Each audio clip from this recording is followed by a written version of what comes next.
Startup August page is co-produced by Credit Hero, Y Spaces, Tuwala, Simp, Secuna, Schooltech by Edfolio, Maroon Studios, and Compare Loans. Check out our partners in the description.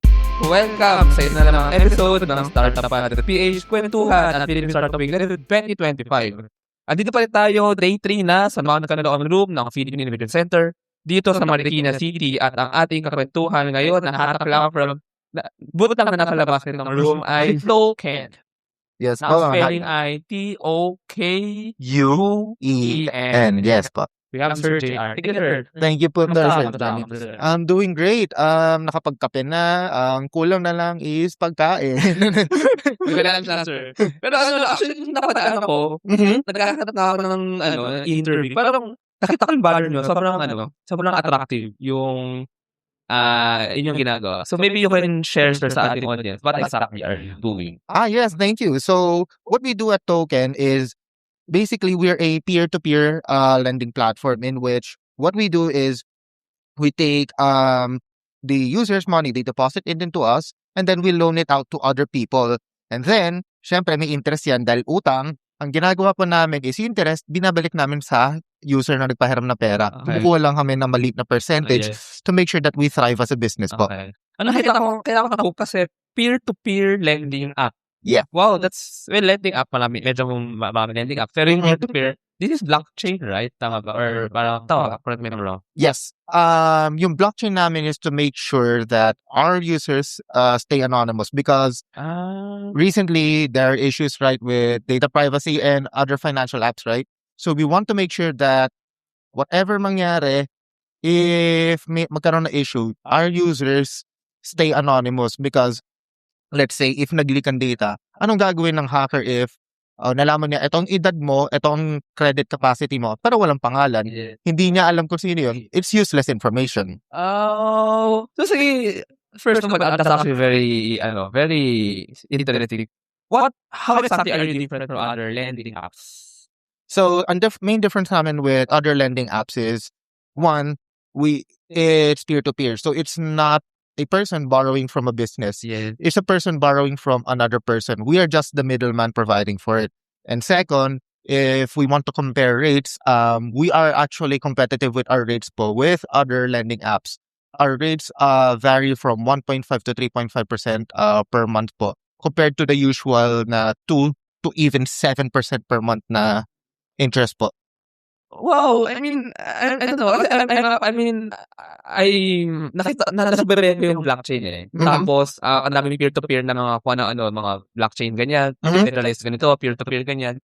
Tapos, ewan ko for some reason, yung peer-to-peer lending app, it makes so much sense. Pero parang ngayon ko lang narinig. Tama ba na ngayon lang tong idea na to? Or may mga ganito na dati, kailan na nag-execute ngayon? Or With regards to the peer-to-peer like lending app, wala pa kami nare-research na may ganito sa market because tayong mga Filipino, masanay tayo sa informal lending, right? Masanay tayo sa 5-6. Yes, 5-6. Yes, exactly.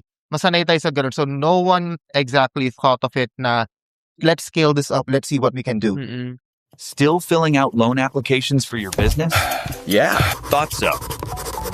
Save your time. Grow your business. With Credit Hero, one online application gets you loan offers from multiple lenders. Apply for a business loan now. Visit credithero.com. So, well, for me kasi, ang understanding ko rin, well, nung umusbong yung Web3, blockchain, decentralization, naging parang grab car without the middleman, without the platform ng Grab. So, you can actually rent a car, diretso sa may-ari ng car. Or you can get a car ride diretso sa car owner without platform through blockchain, peer-to-peer. Yes. So dito, pag diretso siya parang lending nga diretso siya, wala dadaanan ng middleman, parang diretso ka nakautang sa kung sinong tao. In a sense, yes. So, nangyayari sa amin is we take the money and then magkakaroon ng pool, yes.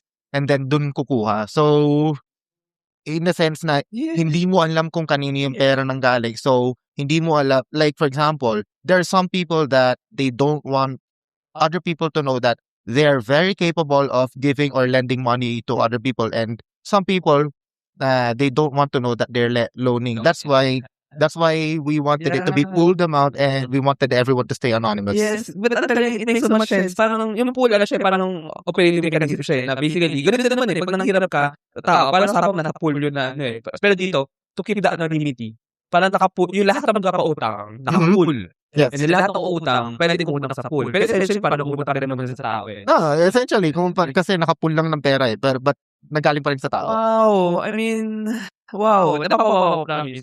Thank you. And these are starts I really like, kasi parang simple breakthrough. Simple in a sense, hindi siya simple of course, pero parang dapat naisip na natin ito Yung basic idea, like it's easy but wala pang nakaisip i-scale up siya. Yes, Right? exactly. Now, sige, about scaling up and about like doing this as a business. But first of all, how did you conceptualize the idea and how did you start like really making it a startup? And maybe can I know your background siguro, sir, para lang ma-connect yung story. Yeah, sure. So, I'm actually a computer science student, still studying. So, saan, sir? Adamson University. Okay. Part ko ba sir sa Adu? Adunest, yes. I'm incubating under Adunest po. Okay. So, nangyari is, hindi actually token ang original na idea namin. We've actually went with 2 pivots. Dalawang beses kami nag-pivot na sa product namin.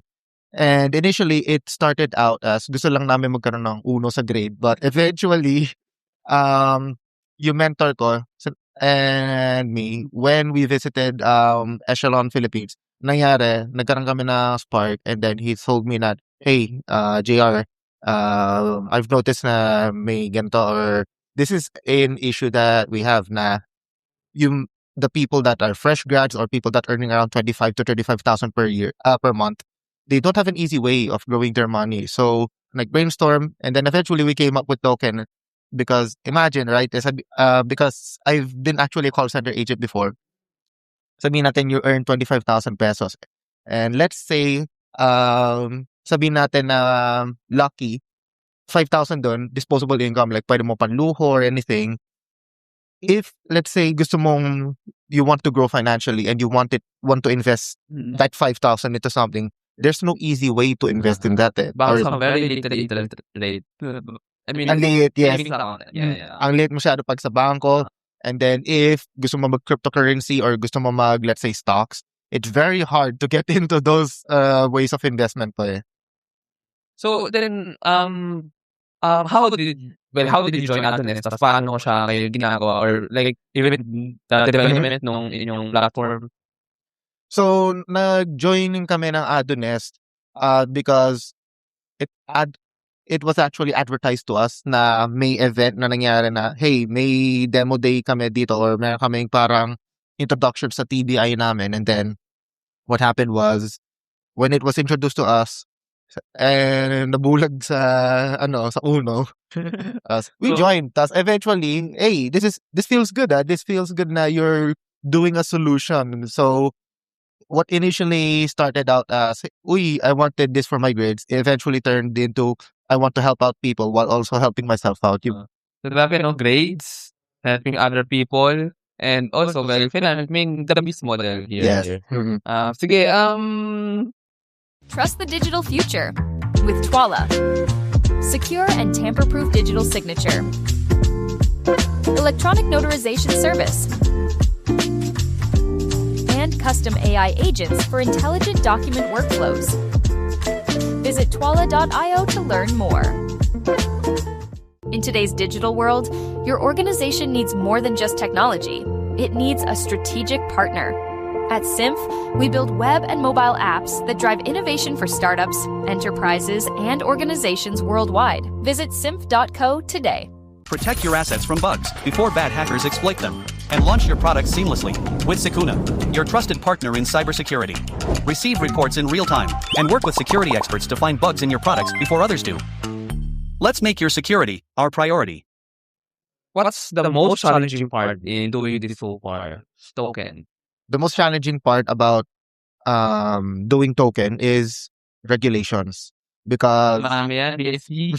DSP, yes, and pati na rin si SEC, alam ko, kailangan comply kami sa kanila. Oo, kasi for securities, kasi Yes. like a sort of investment. yun yung kailangan i-define dito. Is it the security? Is it not security? Yes. So, currently, nakikipag-usap na kami with BSP via email exchanges to see if this falls under BSP or SEC and then what regulations and compliances ang need. But, kumbaga, napakadali gawin ang financial app na hindi makatarungan. Like, if wala sa morals. But, syempre, I want it to be legal. I want it to be helpful. Yes. So, those are the challenges kumbaga, staying along the line of being good. Yes. We should be good naman. We should be good. Yes, we should be good. I'm not saying na dapat maging masama, but it's hard to comply with all of the regulations. So, I've heard this many times sa mga fintech startup na interview ko dito. BSP regulations. What is startup success for you?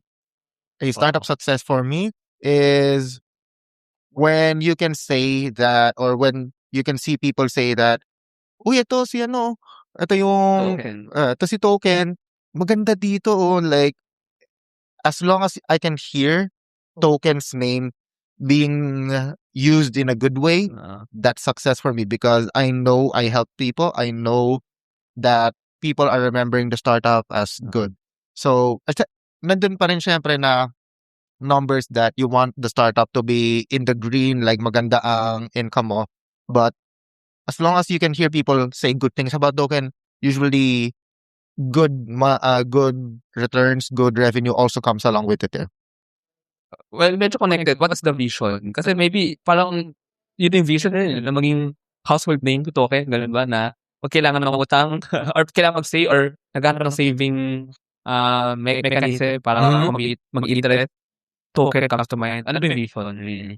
So the vision of Token is when, let's say you are a fresh grad or let's say you're just someone looking to invest, unang-una lumalabas sa'yo, I want to try Token, or I see people will try Token. I want Token to be the first option when it comes to I want to grow my money easily. Okay. Parang I mean, naging ka ng Bitcoin somehow, although risky pa rin naman ng Bitcoin, di ba? Pero, very risky. sige, well, may live watch tayo, ako sa mga tanong lang natin. May sa mga question. Yes, sir. Okay. Final question na lang, JR. Yes, sir. What keeps you motivated? So, my motivation in doing this is because a lot of people around me, they are young professionals na gusto mag-break ng 6 digits ang revenue nila, but they don't have the means to do so because, like for example, one of my friends, he's working as a graphic designer. He's also studying architecture while also helping out with the family business. And hindi pa rin niya ma-break na gusto niya yung mag-earn ng 6 digits revenue even though medyo madami-dami na yung clients niya for being a designer and everything like that.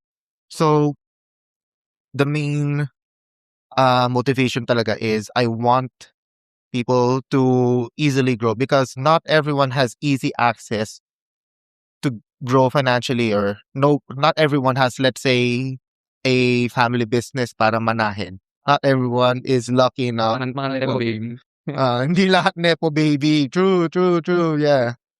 So, na-bring up yan in this video startup interviews. When I ask this, yan, go lang.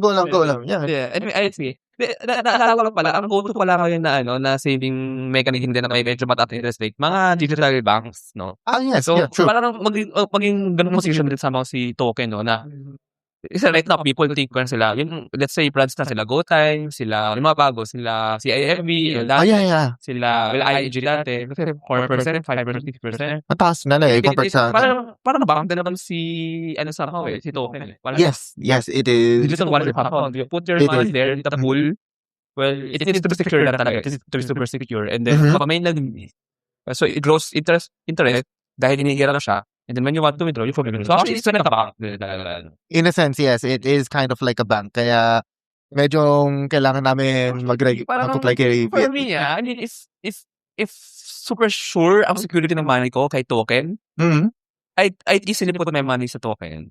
Kasi like now, people put money on digital banks. Yeah. It's kind of the same. Yeah, like, diba, ang daming gumagamit ng GCash, ang daming gumagamit na, like you mentioned earlier, GoTime, right? Daming gumagamit. Yeah. Tsaka Gcash walang interest. Ay, meron naman tayong, GSave. Yeah, GSave, GSave has interest. Yeah. I mean, actually ngayon, naghahanap ako ng save. Actually, mahabang sarap ko. Pero naghahanap ako ng mga, gusto ko kasi ikalat yung pera ko. Easy. 20, naghanap ako 20 na 20 platforms or whatever, mga digital packs na gusto ko man at least 4% interest rate. Its token is secure in that sense. I don't easily put my money in. Parang ganun. Kasi I spread my money, diba? And don't put your eggs in one basket. Yeah, true. Para if wag naman sana, like malasan, right? Diba? At least hindi one time, big time mawawala lahat. Yeah. Anyway. So I think I see that possibility. Education is evolving, and so are we. Introducing School Tech by Edfolio, your all-in-one school management solution. Built for schools of all sizes, School Tech bridges the gap between school and learning management. Driven by passion, School Tech makes educational technology accessible, affordable, and easy to use for schools everywhere. With an integrated approach, School Tech simplifies management across different departments and enhances efficiency in operations. School Tech transforms the way schools manage, teach, and learn. School Tech, taking school management solutions to the next level.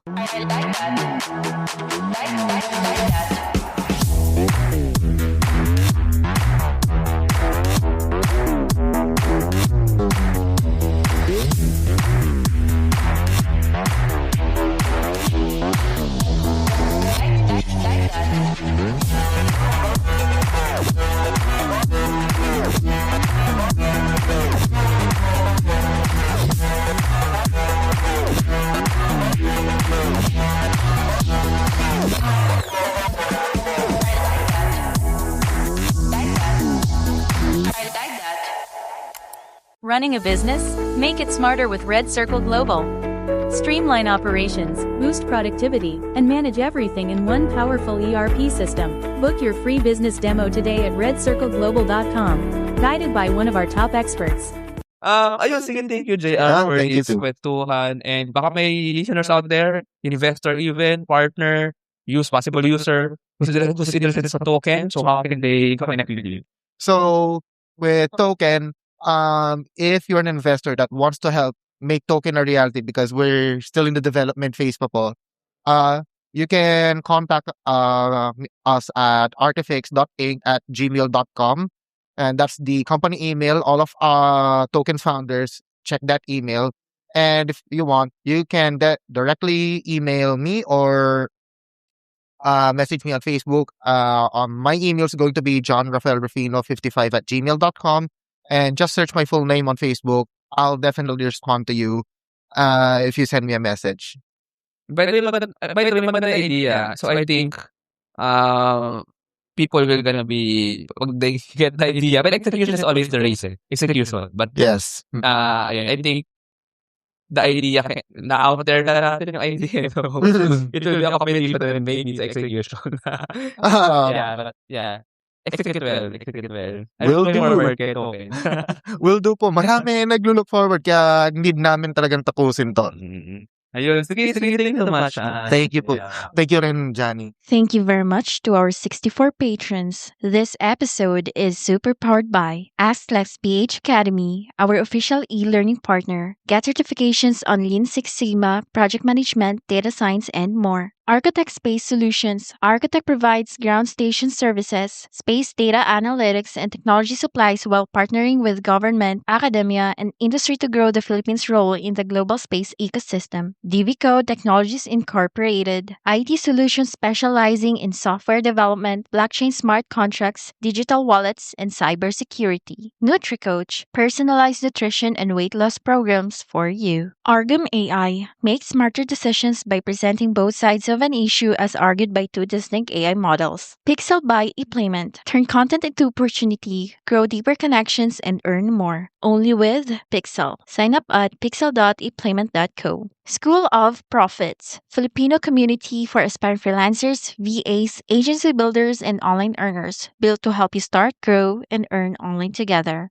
Founders Launchpad, our ecosystem partner, early stage accelerator providing venture capital funding, operational support, and mentorship. Hire Business Solutions, provider the most configurable cloud-based payroll system in the Philippines. Agile Data Solutions, the Philippines' fastest growing market insights tech company with its data gathering platform, HustlePH. SmileChecks, streamline hiring and onboarding with automated background checks. Cloud CFO, cloud accounting service provider for business ready to grow. Cloverly, all-in-one digital platform for property developers. Body Beaties, accessible and personalized diabetes self-management application. HKB Digital Services, tech-based business tools including payroll, ticketing, and loyalty rewards. Hyperstocks, digital banking enabler for rural and thrift banks. One CFO, CFO services, bookkeeping and tax, payroll processing for startups and small businesses. Wonder Brand, data science-driven brand strategy and design for emerging markets. This episode is powered by Josie AI, Uplift Code Comp, Board Prep, Kansan Barley, East Point Business Outsourcing Services, Filipina Home-Based Moms, Hex Colony, Jur.ph, Big Giant Games, Patid PH, Sugbodok, Algacon Aquafeeds, Juan Alj, Grey Wolf Technologies Philippines, Pareto Consulting, Sirius MD. Support the podcast through the links in the description.